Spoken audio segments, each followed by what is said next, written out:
নমস্কার বন্ধুরা, আপনারা দেখছেন ইন্ডিয়ান টেম্পল ট্যুর চ্যানেল। আপনাদের সকলকে স্বাগত।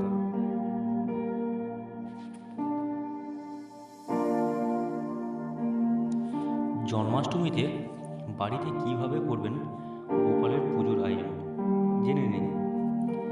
শাস্ত্রে আছে, যদি কেউ একবার শ্রীকৃষ্ণের এই জন্মাষ্টমী উপবাস পালন করেন তাহলে তাকে এই জগতে জন্ম, মৃত্যু, কষ্ট ভোগ করতে হয় না।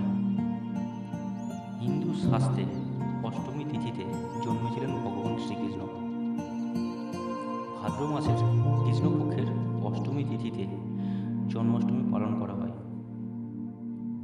উৎসবটি প্রতি বছর ইংরাজি ক্যালেন্ডারে আগস্ট মাসের মাঝামাঝি সময় থেকে সেপ্টেম্বরের মধ্যে কোনো এক সময় দিনটি পড়ে।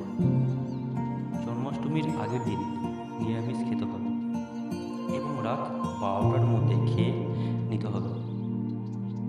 ঘুমানোর আগে অবশ্যই ভালো করে মুখ ধুয়ে ঘুমাতে হবে।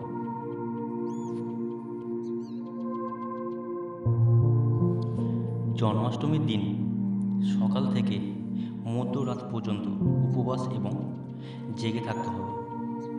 উপবাস থেকে হরিনাম জপ, কৃষ্ণলীলা শুনতে হবে, ভগবান শ্রীকৃষ্ণকে দর্শন করতে হবে, সঙ্গে হরিনাম কীর্তন করতে হবে এবং ভগবান শ্রীকৃষ্ণকে প্রতিষ্ঠা করে প্রসাদ দিতে হবে।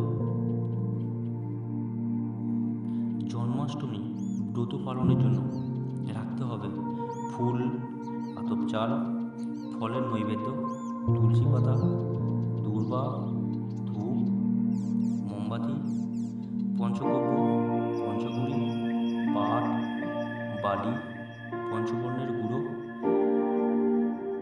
মধুর বাটি ইত্যাদি সংগ্রহ করে রাখতে হবে।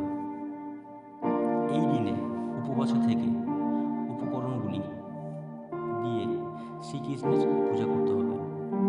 ভগবান শ্রীকৃষ্ণের একটি ছবি অথবা মূর্তির সঙ্গে গণেশ মূর্তি স্থাপন করা হয়ে থাকে। পাশে রাখতে হবে প্রদীপ, মিষ্টি, ফল ও অন্যান্য খাদ্য সামগ্রী থালায় সাজিয়ে রাখতে হবে।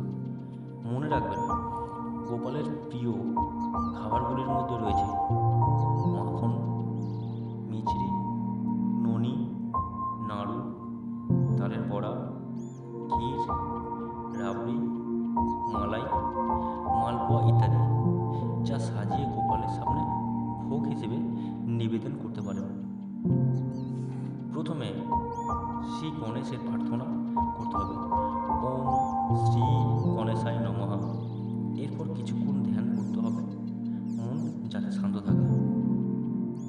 প্রদীপ জ্বালাতে হবে, শ্রীকৃষ্ণের প্রার্থনা করতে হবে, ওম নমো ভগবতে বাসুদেবায়। এরপর ফুল অর্পণ করতে হবে, তুলসী পাতা থাকতে হবে।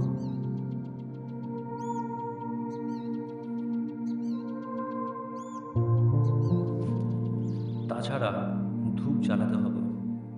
ফুল অর্পণ করার সময় ঘণ্টা বাজানোর ব্যবস্থা করতে হবে। ওম নমো ভগবতে বাসুদেবায় বারবার উচ্চারণ করা যেতে পারে।